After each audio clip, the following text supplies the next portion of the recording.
21 sentyabr. Soyuqqanlılığınızı qoruyun, nəzarəti itirməyin. Şərtlər səni dinclikdən uzaqlaşdıranda, qarğaşaya sürükləyəndə özünə qapan. Amma bunu çox uzatma. Düzgün ölçünü tapsan, ahəngli bir həyatın olar.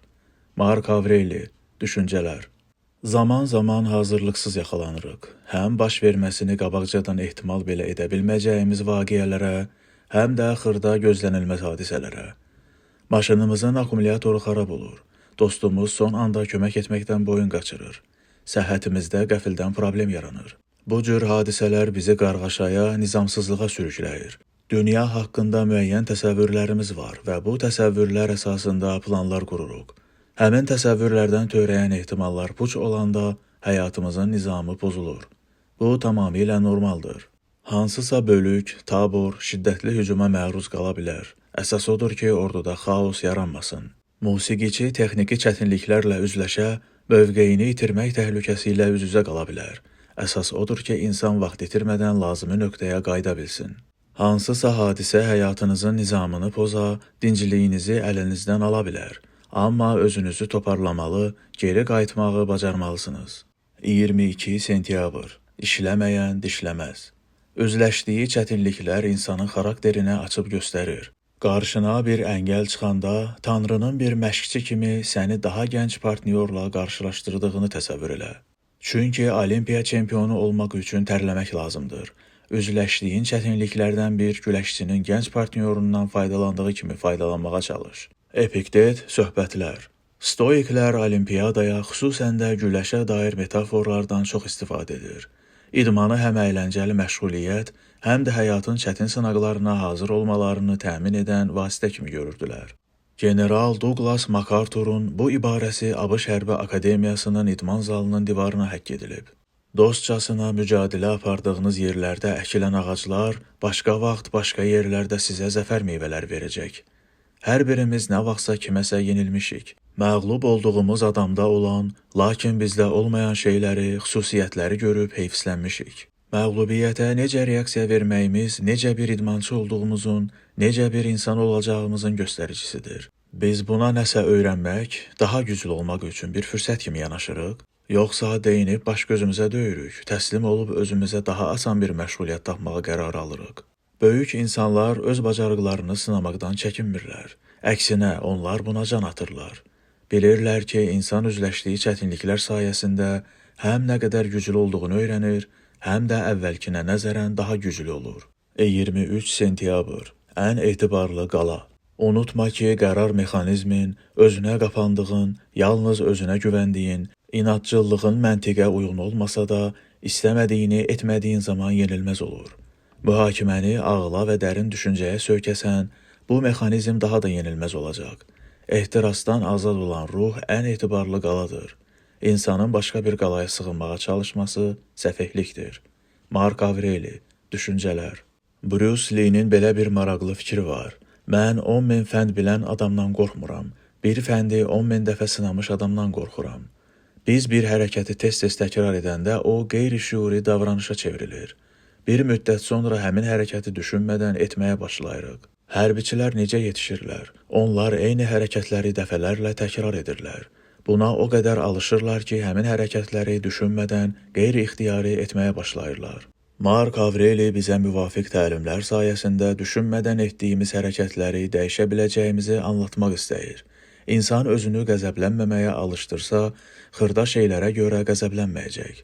Qeybət etməməyə alışdırsa, hər kəs onu bu cür söhbətlərə cəlb edə bilməyəcək. Hansısa vərdişi qazanmağa çalışsa, vaxt keçdikcə bunu bacardığını görəcək. Hansı hərəkətləri düşünmədən etmək istərdin? Onlardan neçəsini bircə dəfə sınamısan? Bugün ikinci dəfə sına. 24 sentyabr. Bu sizin də başınıza gələ bilər. Gözlənilməzliklər fəlakətlərin ağırlığını artırır. İnsan təəccüblənəndə daha çox dərdlənir. Buna görə də heç nə bizim üçün gözlənilməz olmamalıdır. Hər şeyi qabaqcadan nəzərə almalıyıq. Adətən baş verən yox, baş verə biləcək hadisələr barəsində düşünməliyik. Elə bir şey varmı ki, fələk onu məhv etmək istəsin, amma məhv edə bilməsin?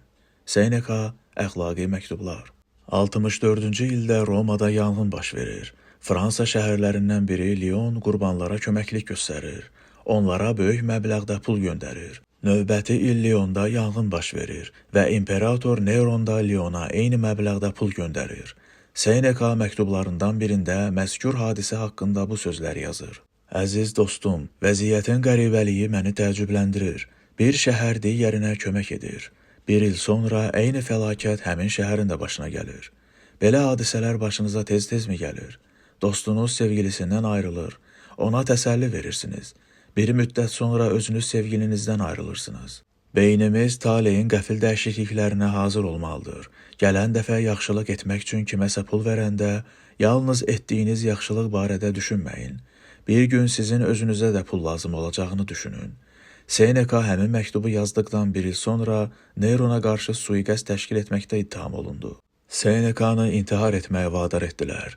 Tarixçi Tasit bu haqda yazır. Seneca'nın ən yaxın dostları ağlayır. Bu qərara etiraz edirdilər. Seneca onlardan soruşdu. Fəlsəfənin prinsiplərini, şərlə üzləşməyə hazır olmaq üçün çəkdiyimiz əziyyətləri nə tez yaddan çıxardınız? Neronun zalımlığından kim bir xəbər idi? Filosof başına nələrin gələ biləcəyini təxmin edirdi və o hər şeyə hazır idi. 25 sentyabr, asılılığın həssaslığı. Kölə olmayan bir adam varmı? Kimisi şəhvətin, kimisi kibirin, kimisi şöhrətin köləsidir. Hamımız öz qorxularımızın köləsiyik. Keçmiş konsul var, yaşlı bir qadının köləsidir. Qulluqçu qadının köləsi olan zəngin bir adam tanıyıram. Könüllü köləlik qədər iyrənc bir şey yoxdur. Seneca, əxlaqi məktublar.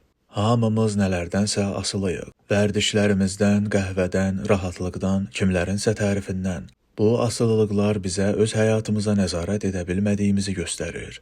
Epiktet deyir, azad olmaq istəyən insan başqalarının nəzarətində olan şeyləri istəməz, yoxsa o kölə olacaq. İstənilən an asılı olduğunuz şeylərdən məhrum ola bilərsiniz.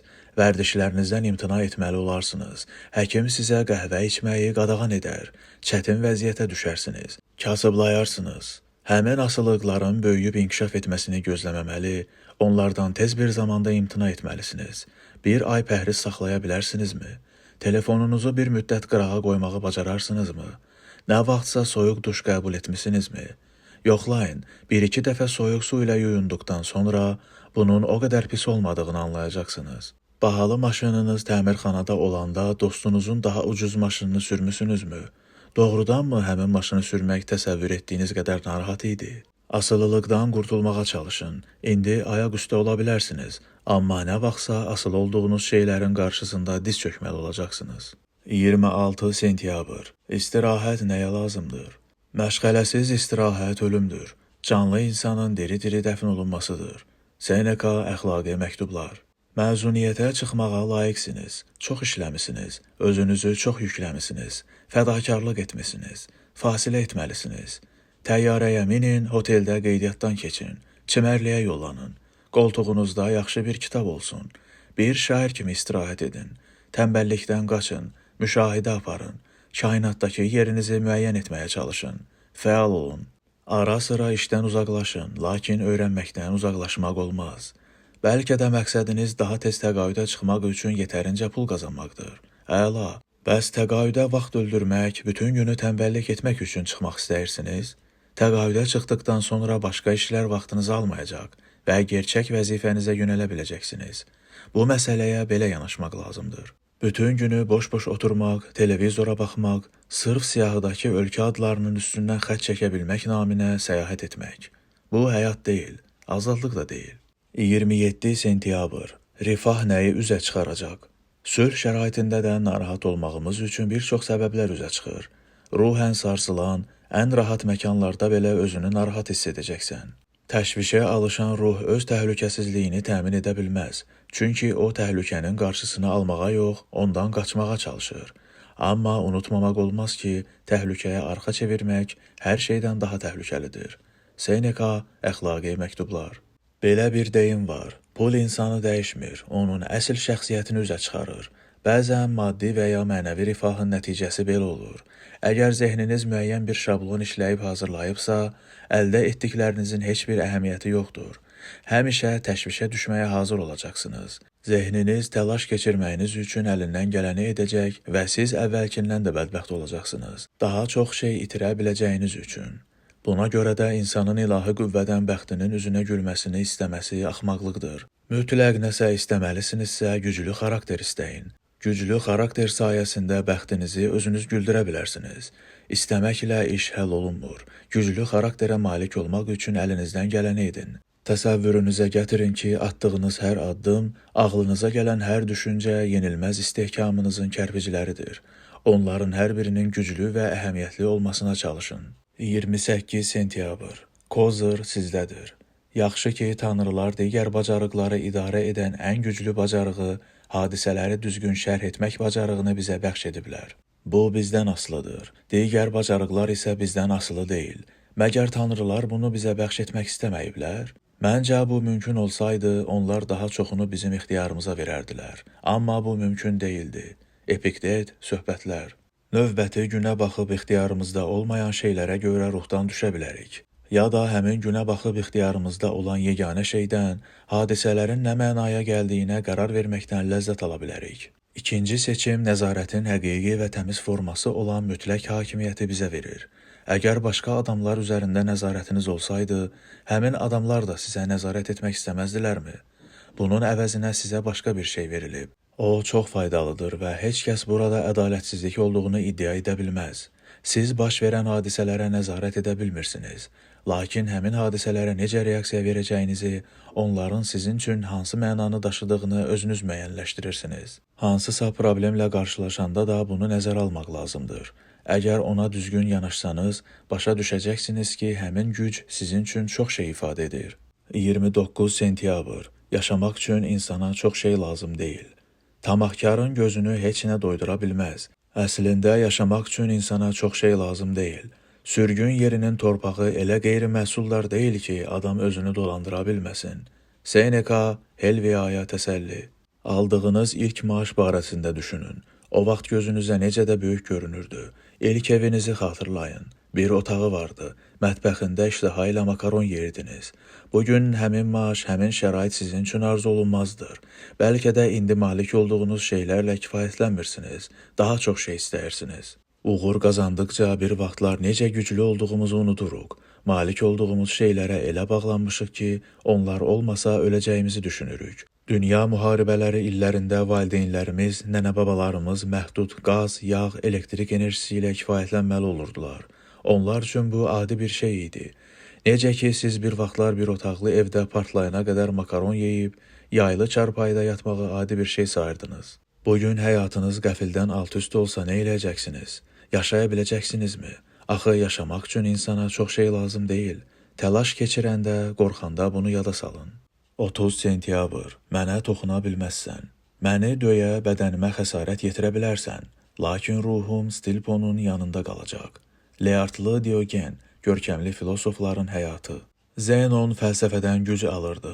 Bilirdi ki, zehni alınmaz qaladır. Heç nə onun müəllimi Stilpondan uzaqlaşdıra bilməz. Qasırğa ləqəbli boksçu Rubin Carter məsum olsa da, qətl törətməkdə günahkar bilinmiş, 20 ilə yaxın həbsxanada yatmışdı. O deyirdi, mən həbsxananın varlığını qəbul etmirəm. Həbsxana mənim üçün mövcud deyil. Əlbəttə, həbsxana mövcud idi. Lakin Carter zehninin bunu qəbul etməsinə icazə vermirdi. Bu güc sizdə də var. Ümid edirəm ki, heç vaxt zorakılıqla və ya ədalətsizliklə qarşılaşmaz, bu gücdən istifadə etməyə məcbur olmazsınız. Amma heç kim heç nədən sığortalanmayıb. Hansı çətinliklə üzləşməyinizdən asılı olmayaraq, həmin gücdən istifadə edə bilərsiniz. Bədəninizə xəsarət yetirə, sizi cismən incidə bilərlər. Bununla belə ruhunuz fəlsəfəyə sadiq qala bilər. O sizə məxsusdur. Ona heç kim toxuna bilməz. Deməli, müəyyən mənada siz də toxunulmazsınız.